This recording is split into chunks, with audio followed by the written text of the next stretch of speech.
Yes, reka twongere tubahe ikaze kandi tubifuriza ibihe byiza mwese mukurikirana na Satiya TV ndetse na Rwagakoco Live TV.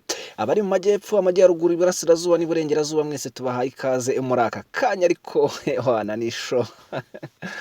Yes, ngira ngo ejo mwumvise amakuru yagiye avugwa mu binyamakuru bigiye bitandukanye, amavideo yagiye asohoka agaragaza abanyakinshasa bayiraye rwose kuri ambasade zigiye zitandukanye zirimo iz'u Rwanda, iza Leta Zunze Ubumwe za Amerika, iz'Ubufaransa, iza Korea ndetse yewe n'iz'Abayapani, iza Uganda, izo zose bazirayemo bashaka kuzitwika, ubundi basahura ibintu bigiye bitandukanye, basahura amaduka, ariko hano hari umugabo wakoze agashya.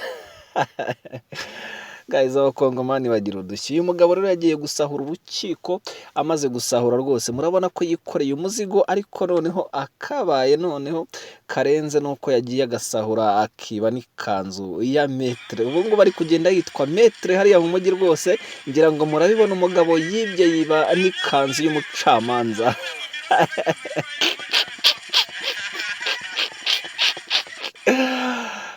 Guys, cyakora abakongomani bagira udushya, mwongere murebe umugabo yagiye ariba yiba n'ikanzu ya metre, aho yanyuraga hose bagendaga bamwita metre, ngira ngo muramubona. Kasongoye mumbari nanga. Abakongomani basha, cyakora murasetsa ewana, muri abambere mukikurikira kweri kweri. Yes guys, reka tubashimire cyane kandi mukomeze kugubwa neza aho muri hose. Ciao ciao.